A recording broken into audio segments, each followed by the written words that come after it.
ये कहानी दो ऐसी लड़कियों की है जिन्हें क्लाइंबिंग का जुनून सवार होता है और मस्ती मजाक करते हुए वो 2000 फीट ऊंचे एक टावर पर चढ़ जाती हैं। लेकिन ऊपर चढ़ने के बाद उनके साथ कुछ ऐसा होता है जिसे वो कभी नहीं भुला सकती। ये टावर एक सुनसान रेतीले रेगिस्तान के बीच में होता है जहां से दूर दूर तक कोई इंसान नहीं दिखता। तो आखिर इन लड़कियों के साथ इस टावर पर क्या होता है? इस कहानी की शुरुआत बेकी, उसके हस्बैंड डैन और उनकी फ्रेंड शाइल को दिखाते हुए होती है, जहां पर ये तीनों एक बड़े पहाड़ पर क्लाइंबिंग कर रहे थे। क्लाइंबिंग का ये एडवेंचर उनके लिए नया नहीं था, इसलिए तीनों काफी एक्साइटेड थे।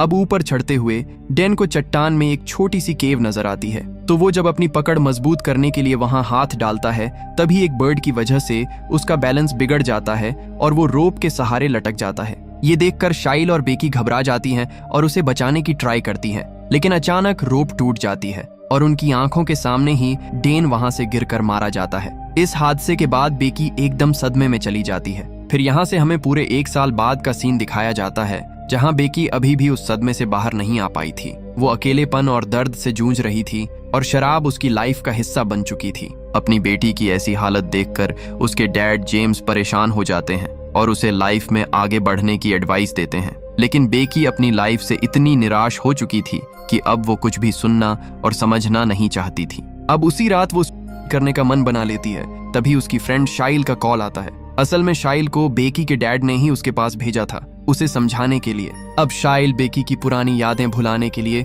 उसे 2000 फीट ऊंचे और पुराने टावर पर चढ़ने का चैलेंज देती है। पर ये सुनकर स्टार्टिंग में बेकी तो मना कर देती है, लेकिन शाइल उसे समझाती है कि हमें कभी कभी लाइफ में मूव ऑन होने के लिए किसी बहाने की जरूरत पड़ती है और शायद यही वो मौका है। जिसके बाद फाइनली वो तैयार हो जाती है। फिर अगले दिन दोनों उस खतरनाक सफर के लिए निकल पड़ती हैं। सफर के दौरान बेकी शाइल के फोन में उसकी पुरानी तस्वीरें देखती हैं। एक फोटो में शाइल के कंधे पर किसी लड़के का हाथ नजर आता है, जिसके बारे में पूछने पर शाइल उसे एक फ्रेंड कहकर बात टाल देती है। इतने में बेकी के डैड का कॉल आता है, पर वो कॉल नहीं उठाती। अब रास्ते में दोनों एक होटल में रुकती हैं, जहां बेकी को पता चलता है कि शाइल एक यूट्यूबर है और वो क्लाइंबिंग व्लॉग्स बनाती है। इसके बाद वो उस टावर के बारे में वहां के एक वेटर से पूछती है कि वो कहाँ है, तो वो वेटर बताता है कि वो टावर तो सामने ही दिख रहा है, जो यहाँ से कुछ 2 मील दूरी पर है। अब रात को दोनों उसी होटल में रुक गए थे। अगली सुबह दोनों अपना सफर फिर से स्टार्ट करती हैं। शाइल अपनी व्लॉगिंग शुरू कर देती है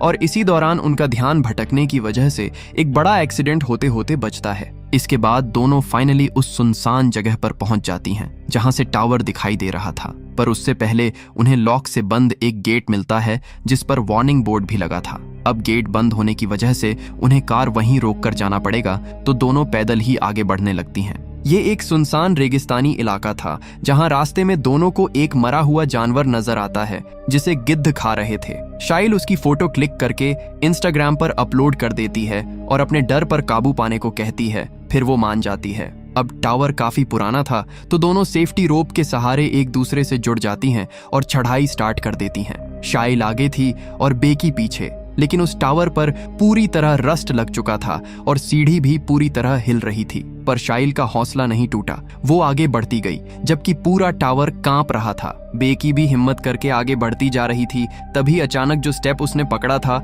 वो टूट के नीचे गिर गया, पर वो बाल बाल बच गई। इससे बेकी डर जाती है, लेकिन शाइल उसे फिर से हिम्मत देती है। अब अगर यहाँ टूट रहा है तो आगे भी टूट सकता है। और हम देखते हैं कि कई सारे नट बोल्ट्स भी लूज थे, क्योंकि टावर बहुत ज्यादा पुराना है। लगभग आईफिल टावर जितना पहुंचकर उन्होंने पानी पिया और वहां से भी नीचे जमीन का सब कुछ बहुत ही ज्यादा छोटा दिख रहा था। अब ऐसा करते करते उन्होंने अंदरूनी सीढ़ी क्रॉस कर ली थी, यानी कि लगभग 1800 फीट की चढ़ाई हो चुकी है। अब बचे हुए 200 फीट की चढ़ाई जो उनको बाहर की सीढ़ियों से तय करना होगा, और जैसी हवा चल रही है उस हिसाब से तो मुश्किल है। बेकी को और आगे जाने का मन नहीं था, लेकिन शाइल ने तो स्टार्ट भी कर दिया, इसलिए अब उसे भी जाना पड़ेगा। इन सीढ़ियों की हालत और भी बुरी थी, क्योंकि ये बाहर की साइड है। कुछ और आगे बढ़ने के बाद उन्हें अब एक डिश को पार करना था, लेकिन यहाँ से भी शाइल हंसते हंसते पार हो गई। फिर उसने बेकी की भी हेल्प की, वो काफी डर रही थी। ऊपर से शाइल भी सीढ़ी हिलाकर उसे और डराने लगती है, जिससे नट बोल्ट्स और भी ढीले हो गए थे।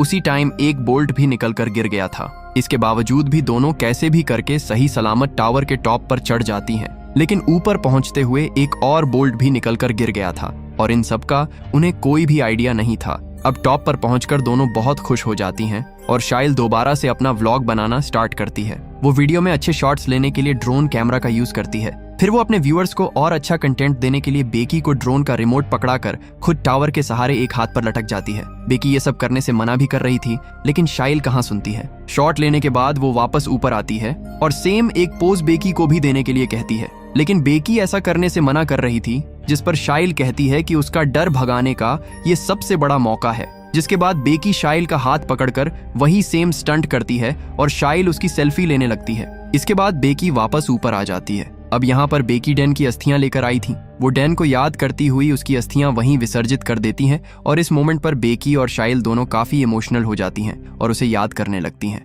इसके बाद वो डिसाइड करती हैं कि अब उन्हें वापस जाना चाहिए, इसलिए वो अपने सेफ्टी रोप को खुद से कनेक्ट करती हैं और पहले बेकी नीचे जाना स्टार्ट करती है। लेकिन जैसे ही वो पहला कदम सीढ़ी पर रखती है तो बचे हुए बोल्ट्स भी खुलकर सीढ़ी टूटकर गिर जाती है, पर बेकी रोप के सहारे लटक जाती है। शाइल ये देखकर बहुत ज्यादा डर जाती है, पर किसी तरह उसे खींचकर वापस ऊपर ले आती है। यहाँ बेकी मौत के मुंह से बचकर आने की वजह से डर के मारे रोने लगती है, पर अगले ही पल अचानक दोनों हंसने लगती हैं, क्योंकि ये बहुत ही एडवेंचर मोमेंट था। फिर नीचे देखने पर उन्हें पता चलता है कि सीढ़ी पूरी तरह टूट चुकी है और अब वो नीचे कैसे जाएंगी। दोनों टेंशन में आ जाती हैं और अपने अपने फोन चेक करती हैं, पर फोन में नेटवर्क नहीं था, क्योंकि इतनी ऊंचाई पर नेटवर्क नहीं मिल सकता।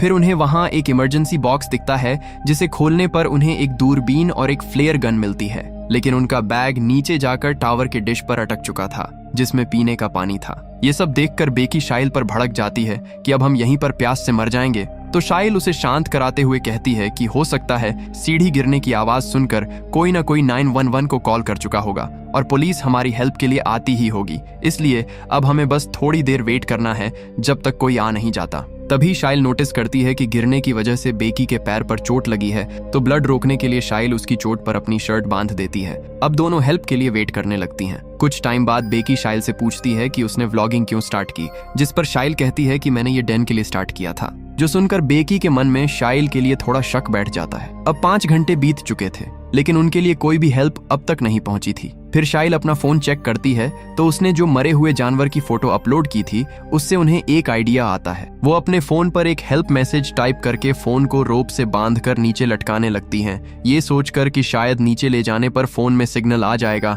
और उनकी पोस्ट अपलोड हो जाएगी। पर ऐसा करते हुए उनकी रोप सिर्फ 15 फीट की थी, तो फोन नीचे ले जाने के लिए शाइल थोड़ी नीचे लटक कर भी ट्राई करती है, लेकिन उनकी ये कोशिश फेल हो जाती है।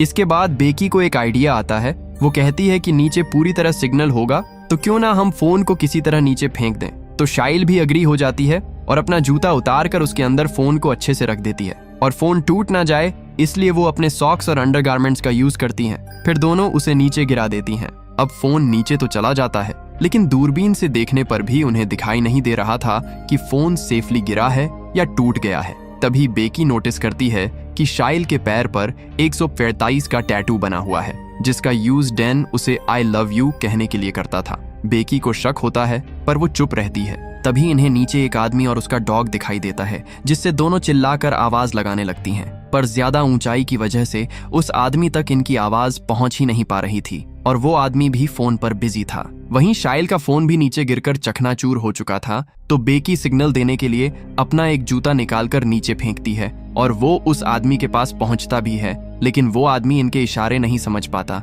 उल्टा वो किसी और का जूता समझकर फेंक देता है और अपने डॉग को लेकर जाने लगता है। ये देखकर बेकी वहां फ्लेयर गन चलाने वाली होती है, पर शाइल उसे मना करती है कि दिन में फ्लेयर गन चलाने से उसे शायद दिखाई भी नहीं देगा, इसे हमें अंधेरा होने पर चलाना होगा। तब इन्हें सामने एक कार नजर आती है, जिसके अंदर एक और आदमी भी था। अब इनके पास एक लास्ट आइडिया बचा था कि रात होते ही वो फ्लेयर गन चलाएंगी, जिससे वो लोग इन्हें देख लेंगे। इसके बाद अंधेरा होते ही दोनों फ्लेयर गन चला देती हैं, जिससे वो दोनों आदमी इन्हें देख भी लेते हैं। अब यहाँ शाइल नोटिस करती है कि वो दोनों आदमी इनकी कार के पास आ रहे हैं, जिससे वो काफी ज्यादा खुश हो जाती हैं कि अब उन्हें हेल्प मिल जाएगी। लेकिन वो दोनों इनकी कार के पास पहुंचकर उनकी ही कार चुराकर वहां से भाग जाते हैं। ये देखकर वो बहुत चिल्लाती हैं, पर यहाँ उनकी आवाज कौन सुनने वाला था। अब इनके पास एक आखिरी उम्मीद बची थी, वो भी फेल हो जाती है, जिससे इनका जीने का हौसला भी टूटता जा रहा था। अब अंधेरा होने की वजह से टावर की सिग्नल लाइट जलने लगती है। दोनों को बहुत नींद भी आ रही थी, लेकिन यहाँ पर सोने से नीचे गिरने का खतरा भी हो सकता है,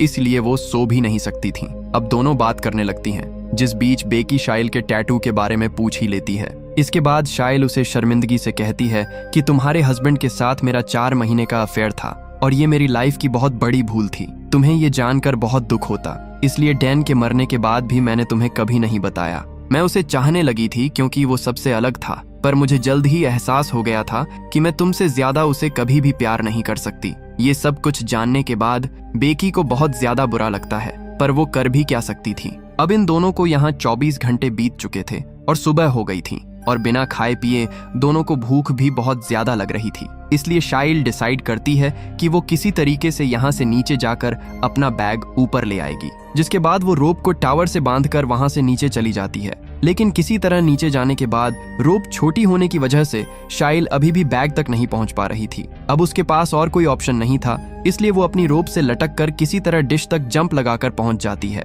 वहां पहुंचकर सबसे पहले अपने बैग से पानी पीती है, लेकिन अब उसके सामने एक और चैलेंज था कि वो कैसे ऊपर जाएगी। पर किसी तरीके से अपने बैग को उस रोप से लटका देती है, जिसके बाद फिर से जंप लगाकर खुद भी उस रोप के सहारे लटक जाती है। फिर बेकी उसे ऊपर खींचना स्टार्ट कर देती है। शाइल भी ऊपर चढ़ने लगती है और वो बस ऊपर पहुंचने ही वाली थी, तभी बेकी के हाथ से रोप फिसल जाती है, जिससे वो तेजी से नीचे गिरने लगती है। ये देखकर बेकी की धड़कन एकदम से तेज हो जाती है, क्योंकि डैन को खोने के बाद अब वो अपनी बेस्ट फ्रेंड को नहीं खोना चाहती थी। लेकिन जैसे ही वो डरी हुई नीचे देखती है तो शाइल उसे रोप पर लटकी हुई दिखती है। हालांकि शाइल के हाथों में काफी चोट लग गई थी और अब वो खुद रोप पकड़कर ऊपर चढ़ने की ट्राई नहीं कर सकती थी। इसके बाद बहुत मुश्किल से बेकी अकेले ही अपनी पूरी पावर लगाकर शाइल को टावर के ऊपर ले आने में कामयाब हो जाती है। फिर बेकी पानी पीती है और थोड़ी देर बाद एक हेल्प नोट लिखकर उसे ड्रोन में फंसा देती है। दोनों ड्रोन के सहारे अपना मैसेज पास के होटल तक पहुंचाने की ट्राई करती हैं। वो काफी खुश हो रही थीं, पर थोड़ी दूर जाते ही ड्रोन में बैटरी लो होने लगती है, इसलिए बैटरी पूरी तरह खत्म होने से पहले वो ड्रोन को वापस अपने पास ले आती हैं। अब ये एक आखिरी जरिया था उनके बचने का, लेकिन वो भी फेल रहा। बेकी रोने लगती है कि अब हमारा क्या होगा, शायद हम यहीं पर मर जाएंगे। लेकिन शाइल उसे समझाती है कि ऐसा कुछ नहीं होगा, हम जरूर यहाँ से निकलेंगे। आगे देखते हैं कि रात हो चुकी है और बेकी को एक भयानक सपना आता है। फिर अगली सुबह बेकी को एक आइडिया आता है कि वो टावर के ऊपर लगी लाइट से ड्रोन को चार्ज कर सकती है। हालांकि शाइल चढ़ने में होशियार थी, पर उसके हाथ की चोट की वजह से वो ऊपर नहीं चढ़ सकती थी। इसके बाद बहुत हिम्मत करके बेकी टावर के पोल पर चढ़ जाती है और फिर उस लाइट को खोलकर जैसे ही ड्रोन चार्जर को प्लग में लगाती है तो प्लग काफी लूज होता है। इसीलिए बैटरी फुल चार्ज होने तक बेकी को ऊपर लटके हुए ही उस चार्जर को पकड़ के रखना पड़ता है। अब काफी टाइम तक उस पोल को पकड़े रहने की वजह से बेकी के हाथ धीरे धीरे सुन्न पड़ने लगते हैं और इससे भी बड़ी मुसीबत ये थी कि अब वहां पर एक गिद्ध आकर बार बार उस पर अटैक करने लगता है। इससे वो किसी तरह खुद को संभाल तो लेती है, पर उसके हाथ से बैग नीचे गिर जाता है, पर वो किसी तरह खुद को ऊपर संभालती है और फिर थोड़ी देर बाद ड्रोन की बैटरी फुल चार्ज हो जाती है, जिससे वो नीचे आ जाती है। इसके बाद वो ड्रोन को उड़ाकर होटल तक पहुंचाने की ट्राई करती है। ड्रोन फुल चार्ज भी था और उनके अंदर एक उम्मीद भी जाग रही थी कि अब शायद उन्हें हेल्प मिल जाएगी। लेकिन जब वो ड्रोन होटल तक पहुंचने ही वाला था, तभी उसकी टक्कर एक ट्रक से हो जाती है और अब ड्रोन टूटने की वजह से उन्हें ड्रोन के कैमरा से कुछ दिखाई भी नहीं दे रहा था। ये देखकर दोनों एकदम टूट जाती हैं, क्योंकि उनका ये आखिरी ऑप्शन भी अब खत्म हो चुका था। फिर आगे देखते हैं कि शाम होने को आई है और उनके बिल्कुल सामने एक तूफान नजर आ रहा था जो बहुत जल्द उनके ऊपर आने वाला है। बेकी को बहुत तेज नींद भी आ रही थी, लेकिन शाइल उसे सोने से मना करती है, क्योंकि उसके सोते ही पैर के जख्म की वजह से गिद्ध आकर उस पर अटैक करने लगेंगे। इसके बाद बेकी शाइल से उसका दूसरा जूता भी मांगती है, ताकि इस बार वो अपना फोन डालकर नीचे फेंक सके।